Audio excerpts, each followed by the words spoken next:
참 축복된 자리인 것 같습니다. 네, 여러분 만나기 위해서 정말 많은 거 포기하고 여기까지 왔습니다.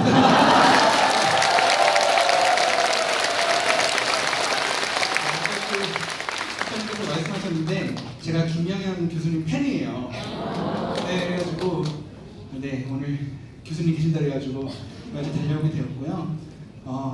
혹시 아까 보니까 인사를 되게 많이 해주시더라고요. 네, 저 이렇게 만났던 분이 계신가요? 저를 본 적이 있다 하시는 분. 와. 네. 한 명도 못 본 사람이 없을 때까지 제가 오기로.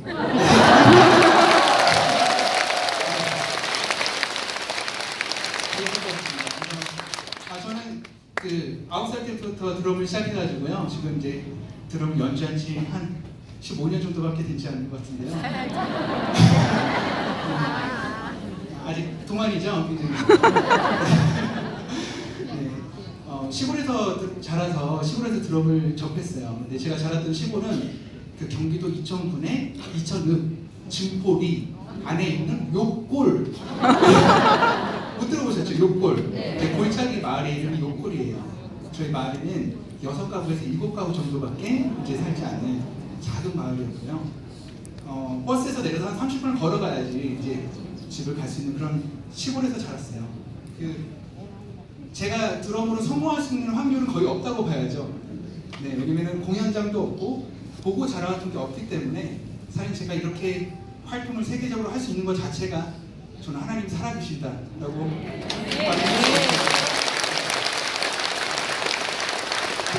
제가 아주 짧은 시간 잠깐 선물해드리고자 하나님께 저에게 인생을 통해서 주셨던 선물을 좀 나눠드리고자 하면요. 저는 고등학교 때까지 열심히 활동을 하고 있었고 시골에서 드럼을 치다 보니까 왜 굉장히 팬이 많았을 거 아니에요. 그 아이들은 드럼을 본 적이 없거든요. 오늘 드럼 연주 처음 보신 분 손 들어보세요. 네, 아마 이분들은 내가 봤던 드러머 중에 최고야라고 얘기할 거예요. 처음 들어봤으니까.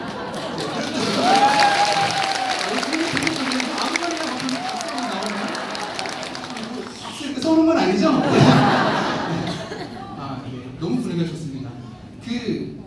드럼을 처음 보는 동네에서 자라다 보니까 굉장히 인기가 많았어요. 그래서 거의 스타처럼 계속 열심히 살았는데 고등학교가 되었을 때, 고등학교쯤 들어가서 한 2학년이 되었을 때는 팬클럽이 생겼었어요. 근데 그때 제가 이제 안경을 맞추려고 했던 병원에서 이제 제 시신경이 이제 안 좋다라는 말을 듣고 검사를 잘못 받다가 시신경 손상으로 이제 두 눈의 시력이 잃게 돼요. 네, 그래서 아예 장님으로 제가 시각장애 2급을 받고 전국에 있는 모든 병원을 다 다녀보고 어머니와 함께 차도를 좀 찾아봤는데 할 수가 없다. 시신경이 다치면 돌아올 수 없다라는 판정을 받고 집에 내려가서 거의 1년이라는 시간 동안 빚도 못 보고 살았어요. 그래서 제가 다시 두 눈을 볼 수 있게 된 것 자체가 아직도 저는 시각장애 5급으로 살고 있거든요. 시력을 돌아왔음에도 불구하고 의학적으로 증명할 수가 없어가지고 이렇게. 그래서 저는 이제 어렸을 때 이제 기도원을 가거나 그랬을 때 한 번 만난 적이 있어요. 옛날에 눈이 안 보였었는데 눈이 보인다 하는 사람을 제가 보고서 거짓말이다. 믿을 수 없어. 그렇게 느꼈던 저인데 저에게 그런 체험을 하나님께서 주시기 시작해서부터 아마 하나님을 믿게 되는 그런 계기가 됐던 것 같아요. 근데 하나님을 믿고 나서 계속 성공을 위해서 달려오다 보니까 제가 이제 서울로 올라오게 되었고 서울로 올라왔을 때 20가지의 꿈을 적고 올라왔어요. 그러니까 이 정도 이루면 내가 성공하겠다. 그래서 많은 꿈들을 이제 제 힘으로 이룰 수 없는 것들, 하나님이 도와주셔야지 이룰 수 있다라는 꿈을 20가지를 적고 올라왔는데 그 꿈들이 24살 때쯤 되었을 때 다 이루었던 것 같아요. 그런 꿈들을 이뤘을 때가 문제였어요. 왜냐면 유명한 가수 뒤에서 TV에서 드럼을 치고 신문에도 나오고 앨범도 나오고 그리고 협찬도 많이 받고 여러 가지 그런 제가 할 수 있는 20가지의 꿈이 이루어졌을 때는 이미 저는 많이 망가져 있었던 것 같아요. 왜냐면 제가 저의 꿈의 성공을 감당할 수 없는 사람이었어요. 제가 그렇게 돈을 잘 벌 수 있을지 몰랐고 돈을 쓰는 방법도 몰랐고 그리고 무엇을 해야 되는지도 모르고 있는 상태에서 날마다 밤마다 술을 먹고 담배도 많이 피게 되고 점점 하나님과 좀 많이 떠나왔던 그런 생활들을 했던 것 같아요. 그러다가 제가 이제 첫 번째 월드 아티스트가 되었을 때 그 타이틀을 우리는 받거든요. 연주자는 이제 카레이서처럼 그 마크를 받아요. 유명한 회사에서 협찬, 우리 아티스트입니다. 그걸 받았을 때 이제 동남아 투어를 돌게 됐어요. 클리닉, 뭐 드럼 클리닉 이런 걸로. 첫 번째 돌았던 동남아 클리닉에서 이제 제가 열흘 동안 17번 집회를 했는데요. 그 마지막 날 제가 발목을 다쳐가지고 그 한국을 비행기 타고 와서 바로 이제 큰 병원에 가서 MRI를 찍어봤거든요. 근데 두 다리 인대가 다 끊겨 있고 그 연골이 다 닳아서 뼈가 이렇게 닿아서 뼈 조각이 다 떨어져 나가는 그런 상태가 됐었어요. 아무래도 어렸을 때부터 너무 심하게 이제 성공만을 위해서 드럼을 치다 보니까 병원도 안 가고 관리도 안 하고 하다 보니까 이제 그렇게 됐던 것 같은데, 두 다리에 이제 뼈 조각을 제거해야 되고, 그리고 인공으로 수술을 하길 원했으나 이제 인공으로 수술하게 되면 더 이상 드럼 연주를 할 수 없다, 이렇게 말씀을 하셔서 저는 남은 제 인생을 돌아봤을 때 얼마나 드럼을 더 칠 수 있을지 모르지만 제가 남은 인생을 하나님께 좀 맡기고 하나님의 드럼으로 좀 살아봤으면 좋겠다는 마음으로 제가 인공 연골이나 뭐 이런 인공적인 수술을 안 하고 그냥 뼈 조각 제거 수술만 하고, 그리고 여러 가지 이제 분수물 막 빼고 이제 다시 복귀를 꿈꿨죠. 제가 다시 복귀를 꿈꿨을 때, 그때 수술했을 때가 제가 20주년 앨범을 준비했을 때였어요. 네. 나이가 점점 뽀록이 나게 되는데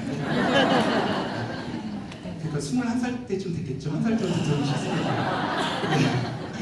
20주년 앨범을 준비했을 때 제가 발목을 다쳤고요. 제가 복귀를 위해서 1년, 2년, 3년 이렇게 연습을 하는데 발목에 힘이 들어가지 않는 거예요. 드럼은 그 발에 힘이 좀 있어야지 이 아래 큰 북을 밟을 수 있거든요. 근데 이 킥을 밟을 수 있을 때까지만 해도 3년이 걸렸어요. 느리게. 그리고 제가 프로 연주자만큼 연주가 안 되는 거예요. 그래서 사람들이 저한테 프로 연주자는 좀 그만했으면 좋겠다. 이제 좀 늦었다. 옛날에 너가 잘 나가고 하는 거 좋은데 안타깝다. 라는 말을 했을 때가 이미 6년이 지났을 때고, 제가 7년이 지났을 때 포기 선언을 했죠. 저는 더 이상 가망이 없습니다. 그리고 못하겠습니다. 협찬사가 많이 들어왔었는데 제가 그 협찬을 다 받고 이제 그거 뭐라 하죠? 베네핏. 그러니까 협찬을 받았으면 제가 뭔가를 해줘야 되잖아요.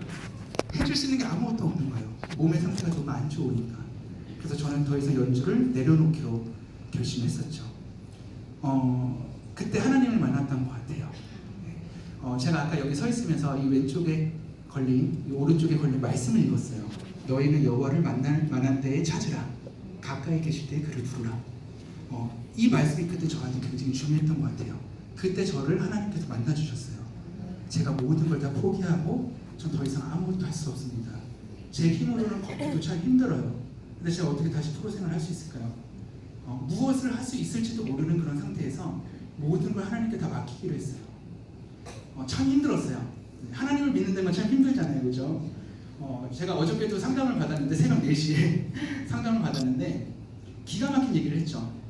여러분 혹시 귀신을 믿는 사람 있어요? 귀신. 나 귀신 봤다. 그죠? 귀신을 본 사람 굉장히 많아요. 네. 근데 하나님을 본 사람이 별로 없더라고요. 그래서 제가 막 얘기를 농담삼아 하다가 하나님과 귀신의 좀 차이를 알았어요. 하나님 우리를 만나주시는데 귀신은 우리를 만나주시는 분이 아니죠. 네. 귀신을 보는 거죠. 겁을 먹고. 네. 근데 귀신이 있다는 걸 믿는데 왜 하나님이 있다는 걸 믿지 못할까? 네. 귀신도 안 보이고 무형이고. 네. 근데 왜 하나님을 믿지 못할까? 우리가 체감하는 게 분명히 다르지 않을까? 귀신은 우리 몸을 막 싹하게 하고 무섭게 하고 공포에 떨게 하잖아요. 근데 하나님은 감사, 축복해 주시고, 사람은 감사를 느끼기 참 어려운 것 같아요.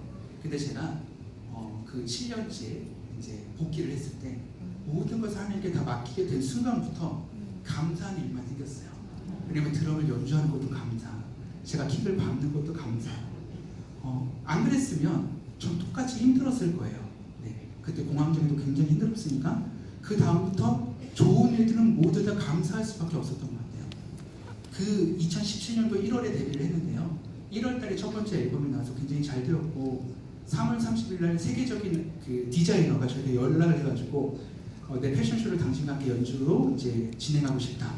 그래서 굉장히 유명한 안드레아 폼필리오라는 이제 디자이너의 패션쇼를 또 제가 드럼 연주로 진행하게 되면서 국제 이슈가 됐고, 또 여름에는 스틱 회사에서 저희 시그니처 스틱을 만들어주겠다 연락을 받게 되고, 사운드 브레로라는 진동 메트로 회사에서 당신을 우리의 모델로 삼고 싶다 해서 드러머는 3명이고 월드 아티스트는 5명 안에 뽑혀서 제 연주 영상이 한국인이 연주 영상이 전 세계에 홍보가 되는 그런 일들을 벌어졌고, 하나님이 저한테 해주시는 게 정말 많아요. 뭐 가을쯤에는 아시아 어워즈를 받았고, 네, 제가 평생에 할 수 없는 것들을 하나님께 맡겼을 때 1년 만에 다 이루어주셨어요. 그리고 제가 더 이상 하나님께 더 해주실 게 무엇이 있을까 했을 때 그때 평창올림픽에서 연락이 오게 되고, 또 평창을 했을 때 또 해외 투어를 돌게 되고, 해외에서 정말 시골 마을을 갔는데 150명의 드러머가 모였어요. 그러니까 팀이 150팀의 드러머가 모이는 거죠. 네, 저를 보기 위해서 8시간, 6시간씩 이동해서 오는 친구들을 만나게 되면서, 야, 하나님 나한테 이렇게 축복해 주실 수가 있을까? 그럼 나에게 이들한테 무엇을 줄 수 있을까라고 그렇게 생각을 하면서 지금 이 자리까지 오게 되었어요. 근데 제가 그 뒤에 주신 것들이 너무 놀라워요. 하나님이 더 이상 무엇을 할 수 있을까? 이보다 더 큰 일을 할 수 있을까? 할 때 저한테 아이디어를 주셨어요. 난 너를 통해서 사람들이 나를 만났으면 좋겠어. 네, 그거만큼 위대한 일은 없잖아요, 그렇죠?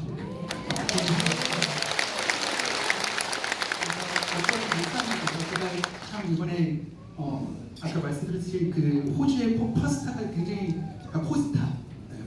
포스타가 너무 좋았는데, 거기 계신 목사님이 저희 연주를 듣고 그렇게 얘기를 하셨어요. 원래 드럼은 이게 북소리는 귀신을 막 부르고, 뭐 심벌 소리나 쇠 소리는 귀신을 쫓고하는 무당들도 많이 써요.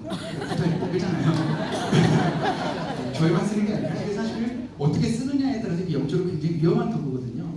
근데 저는 이렇게 생각했어요. 내가 이 북소리로 온갖 많은 귀신들 다 불러가지고 심벌로 막 다 쫓아내는 그런 상상했다. 그런데 거기서 임팩트 있게 무슨 말씀해 주시냐면, 얘가 그게 아니야.